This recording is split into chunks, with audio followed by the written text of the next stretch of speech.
BP creates 23 billion oil spill fund. BP today agreed to pay 20 billion US dollar into an independently run fund to meet the spiraling costs of the Gulf of Mexico oil disaster, bowing to tough demands from President Barack Obama.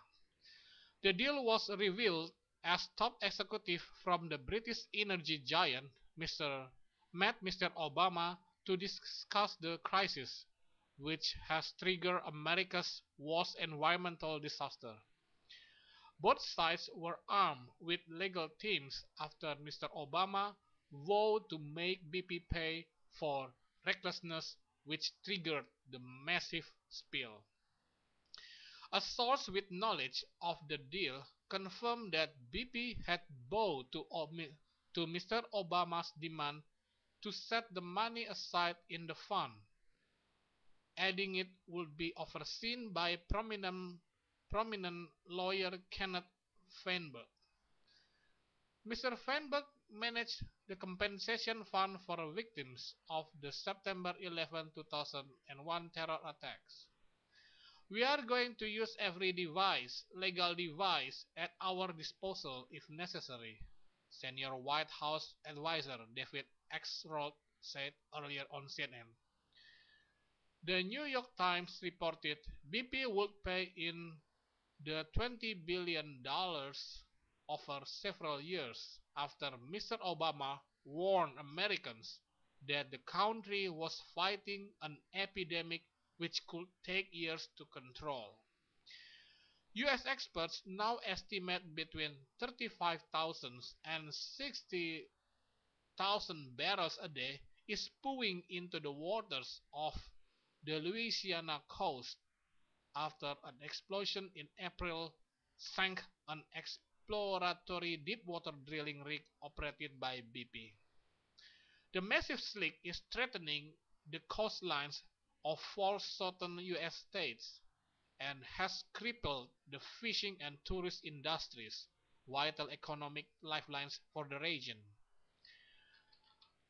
Mr. Obama said in a national address yesterday that he would tell BP chairman Karl-Heinrich Swanberg to set aside whatever resources are required to compensate the workers and business owners who have been harmed as a result of his company's recklessness. Mr. Swanberg overnight attended talks with BP Chief Executive Tony Hayward, along with a battery of lawyers from both the British company and the US Justice Department and US administration.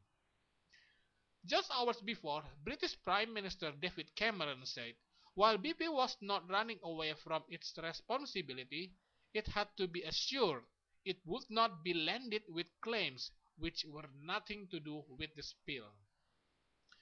While it is important that they pay reasonable claims, BP accept this themselves. They do need a level of certainty, Mr. Cameron told BBC Radio. This is BP's worry, the need for a level of certainty that there won't be claims entertained that are 3-4 times removed from the oil spill, he said. He sought to offer reassurance that the crisis facing the United States would not damage ties between London and Washington. The important thing is this should not become an issue between the US and the UK. President Obama doesn't want that. I don't want that, he said. BP is currently containing an average of 15,000 barrels a day of oil, which is being siphoned up to a processing ship on the surface via a mile-long pipe. The company announced overnight that a second ship, the Q4000, had now been attached to the Deepwater Horizon valve blowout preventer valve so oil and gas can be carried up to the surface where it will be burned off. US officials hope the two containment systems will be allow BP to capture between 20,000 to 28,000 barrels of oil a day. Mr. Obama said He hoped by the end of the month some 90% of the spill would be contained. But leak is not expected to be permanently capped until August, when one of two relief wells being drilled is complete.